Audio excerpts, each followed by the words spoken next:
The war has urgently and finally pinned Russia to the floor. Putin's grip on power is slipping through his fingers. This is a sign. The throne is shaking. Rebellions against the dictatorship have erupted in a bright explosion. The dictator's video has been undermined. The final blow is about to happen. Shock, everyone is talking about it. Putin's time is over. The military command is slipping out of control. An irreversible process has been set in motion. What the dictator built is coming apart at the seams. All the details about this are in the report. Next. For almost a quarter of a century, Vladimir Putin has been building a system of personal power in Russia. A totalitarian state where any dissent is punished to instill fear and cement the regime. But today this monolith is starting to crack. The Russian dictator is in a panic, afraid of losing control over Russia.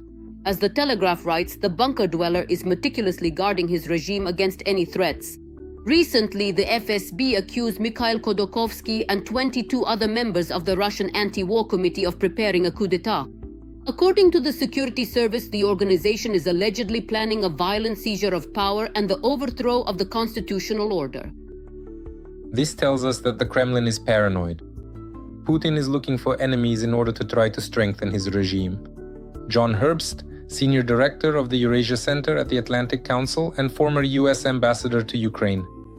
After spending 10 years in a Siberian prison, Khodorkovsky was released in 2013 and fled to Europe, where in 2022 he founded the Anti-War Committee. In an interview with The Telegraph, he stated that the FSB's accusations reflect the Kremlin's fear of the future and the issue of the transfer of power. What do we have in Russia? A prime minister whom no one elected. He was appointed by Putin. Courts appointed by Putin. A parliament whose seats were filled as a result of rigged elections, and in whose legitimacy no one believes. Mikhail Khodorkovsky, Russian entrepreneur and publicist. They couldn't care less about the liberals who fled after being neutered. They're not afraid at all. They're not afraid of each other. Of the same kind of predators, those who walk around you, smile in your face every day, and swear loyalty. These are the ones who can, and Putin knows this perfectly well. And the Prigozhin media story, even if it was just a show, clearly demonstrated that no one is going to protect him. Neither the National Guard, nor the police, nor the rank and file, nor the generals. No one cares. No one gives a damn. And that's why Putin is afraid. And indeed, fear becomes the key word. The dictator is cornered and the economic situation only heightens the anxiety. Russia's Minister of Economy, Maxim Reshetnikov, admitted that the country is on the verge of a recession. The banking system is suffocating under the debts of defense enterprises. According to Harvard analyst McCraig Kennedy, $190 billion in loans have been issued by defense industry companies without guarantees, and now this bubble could burst at any moment. Moreover, Ukrainian drones have destroyed more than half of Russia's oil refineries, forcing the Russian Federation into huge lines. There are fuel shortages and long lines at gas stations, and the new sanctions over Akana have only intensified the blow. Donald Trump imposed the harshest restrictions since the beginning of the war. The giants, Rosneft and Lukoil, have come under fire. Now China and India are reducing their purchases of Russian oil. Almost 3 million barrels per day are at risk, and along with them, half of the Kremlin's income. But Putin fears not only internal threats, but also external ones. The dictator is amassing an ever larger air defense system around the Kremlin. There are already 5 layers of defense around the capital. S-300 and S-400 systems are being brought in from all regions. Right now, there is bloodshed in the Baltics. Putin did it. NATO has found itself in a difficult position, and the West is nervously watching the developments. It all begins with a mysterious train. Breaking news. At this very moment, the Suwalki corridor is explosive, the flashpoint of Europe. The Kremlin's fantasies have reached the limit of madness. Moscow is preparing a scenario that could change the map of the region. Evacuation has already begun and anxiety is rising. And the question is critical. Will the West manage to act preemptively? Next, all the explosive details of this operation. Don't miss it. Representatives of NATO countries, especially those in Europe, and particularly in smaller countries, really need to take the time to realize what exactly it is that they're playing with. After Ukraine, the Baltics. When Russian people are simply thrown out across the border, you understand these are very serious matters that directly affect the security of our country. Vladimir Putin is a threat not only to the security of Ukraine, but also to other independent states. The Latvian Ministry of Foreign Affairs has officially denied permission for a plane carrying Putin to fly through its airspace. The decision is not just a diplomatic gesture, it is a direct reminder to the Kremlin that in the civilized world, Putin is the subject of a Hague court warrant. And immediately after that, a new provocation from the Kremlin. Russian military aircraft violated the airspace of Lithuania. NATO fighter jets were scrambled to intercept. This is a blatant violation of international law and territorial integrity of Lithuania. This once again confirms the importance of strengthening the readiness of European air defense forces. Before this, Russian fighter jets were over Estonia. 2 more aircraft of the Russian Federation appeared over the Baltic oil platform in the Baltic Sea. Russia stepped up provocations against NATO countries in September. The Kremlin systematically employs hybrid forms of aggression. In 3 months, Russia produces as much ammunition as all NATO countries combined in a year. We expect the Russian military-industrial complex to produce 1,500 tanks, 3,000 armored vehicles, and 200 missiles this year. Iskander. And in just 5 years, Russia may be ready to go to war against NATO. For Putin, the capture of Ukraine is not the goal, but a stage. His plans involve resurrecting the Soviet sphere of influence, where the independence of neighboring countries is only a temporary misunderstanding. A misunderstanding. Those countries that thought they were the least friendly, that had the most people relocating. 56.82% voted for Putin. In Estonia, 75.22%. In Latvia, approximately 70.6% of people. In addition to military provocations, the Russians carry out various cyber attacks are attempts to gain unauthorized access to computer systems or data, often with the intent to cause harm or steal information. Russia can come up with hundreds of pretexts for invasion.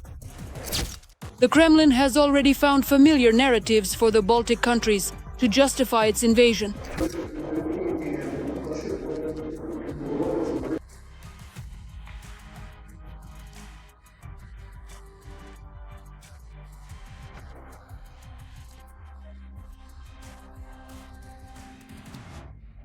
Therefore, of course, everything happening now in Latvia is a tragedy. In fact, the same enemies are present there. They openly declare the liberation of brotherly peoples, the granting of additional rights and freedoms, as well as support for Russian speakers. And already today, in the narratives of Kremlin propaganda, Narva is portrayed as a city where Estonians are actively oppressing Russians. The Russian language is not taught as such, not even as an elective. And that's why I'm changing jobs, moving to an Orthodox gymnasium where the Russian language and culture are preserved. The Kremlin has already outlined plans to increase military production and deploy additional troops along their borders, according to the Institute for the Study of War. Kremlin officials continue to use the same narratives against the Baltic countries that Russia has used to justify its invasions of former Soviet republics over the past 3 decades. The Kremlin continues to chase ghosts. The next target could be the Moscow-Kaliningrad passenger train, which passes through Lithuanian territory. The Kremlin is quite capable of using it as a pretext for invasion, supposedly to rescue peaceful Russians. No, there isn't. It feels like a trilogy. There is hope and trouble. They could also stage a provocation in the Suwałki corridor on the border between Lithuania and Poland. This enclave is a real trap for Russia. It is the shortest supply route for the military. It is a land route through Polish territory near the city of Suwałki. In the West, it is believed that in the event of war, Russia will definitely want to break through at this spot, a corridor to supply the Kaliningrad region. In Putin's worldview, not only the Baltic countries and Ukraine must submit to Russia, but also part of Poland and Finland. If Russia really wants to seize the Baltic countries, it will have to do so very quickly. The threatening period, which of course precedes a war, will need to be minimized as much as possible in order not to reveal their intentions. Lithuania, Latvia, and Estonia are concerned about the increase in Russia's military spending.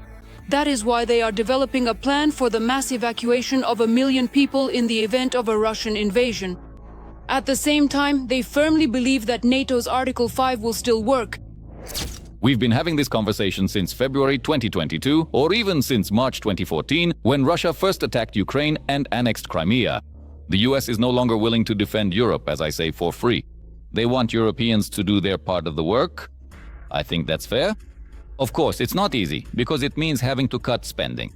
For example, less funding goes to education, healthcare, and social security. But we, as a frontline state, we understand what's at stake. And coming back to Article 5, people often mention the Budapest Memorandum comparing Ukraine and NATO guarantees. But there is a difference, and it's a very significant one. Ukraine is not a member of the alliance, and the fact that Russia's fierce opposition to Ukraine joining NATO and receiving Article 5 guarantees is, for me, proof in itself. Article 5 works. The scenario of a sudden strike on the alliance's eastern flank is no longer a fantasy. It has become a matter of time and of the West's readiness to respond. Latvia has tightened its immigration rules. Those Russians who failed the exam because they did not submit their documents for EU permanent resident status on time in Latvia are required to leave the country. In addition, starting from November 1st, it will be forbidden to carry out irregular bus passenger transportation from Latvia to Russia and Belarus. At the border with Russia, the restoration of swamps and peatlands will begin to create a natural barrier in case of aggression. For now, NATO remains confident that an open conflict with Russia can be avoided, at least as long as the Kremlin is preoccupied with the war against Ukraine. However, history teaches us what seemed impossible yesterday may become reality today. Every voice matters. Join our community, support independent journalism and help us bring you the truth from Ukraine. Become a member of Ukraine Today. Join us now. Urgent support came from where it was least expected. China hit Russia hard and played its cards its own way. Putin has been surrounded from all sides. Trump is leading. It seems that China and Washington have taken a joint course and are planning to pull Kyiv out of Moscow's grasp. A fateful meeting that changed everything. The Kremlin is losing its pulse. The Allies are taking a step that is pushing Russia to the brink. What will be the next move from these two powers, and should Putin already be preparing for capitulation? We'll talk about this in just a moment. Donald Trump met with Xi Jinping in South Korea as part of his Indo-Pacific tour. The main topics of the meeting were trade barriers between the countries and, of course, the Russia-Ukraine war. They moved on to establishing a longer-term framework for political dialogue, which, in principle, is a very positive aspect of this meeting. As a result of the meeting, the parties agreed to reduce the tariff from 20% to 10%. This tariff applies to Chinese goods related to fentanyl, a synthetic opioid analgesic. The overall level of US duties will reach 47%. The fundamental issues underlying the conflict between the US and China are not going anywhere. And these very important questions include the fate of the island of Taiwan and the possibility of imposing tariffs on Chinese goods, as well as the purchase of Russian oil. Trump diplomatically stated that these issues were not raised. But in such cases, as a rule, when no agreement is reached, who says we didn't talk about it? The agreements regarding Ukraine were less productive, despite the fact that, according to the US president, Ukraine was discussed at length. At first, Trump wanted to persuade Xi to reduce support for Russia so that Putin would agree to end the war. It was not announced whether the parties reached any agreement in this regard. A strategic dialogue of cooperation has been established between authoritarian Russia and authoritarian Beijing. And to risk that, in exchange for this, he must receive something higher and more significant, something that matches the high level of relations between America and Beijing, given that, at the present time, the relationship more closely resembles the logic of de-escalatory actions in the trade and economic sphere. I wouldn't say that between Washington and Beijing.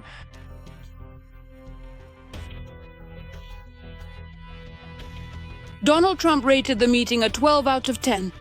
By the way, this was the first meeting of the leaders.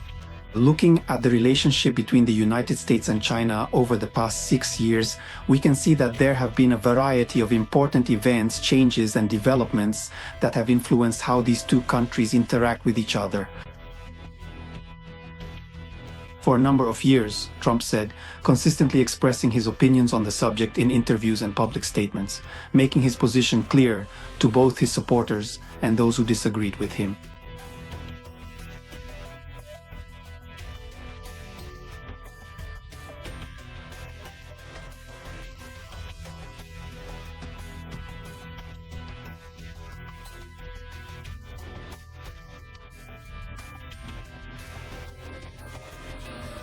About a visit to China in the spring of next year.